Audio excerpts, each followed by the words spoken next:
Agar siz 4 ta barmoqda o'ynaydigan bo'lsangiz, bu video aynan siz uchun. TDMchilarni mana bunaqa pik qilganini ko'rmagan odam bo'lmasa kerak.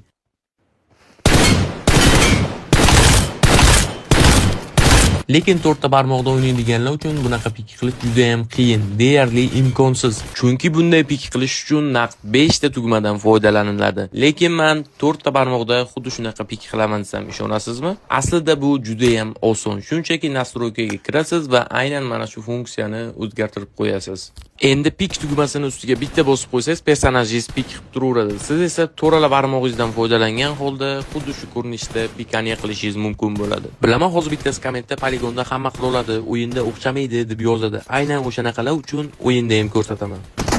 The blue team has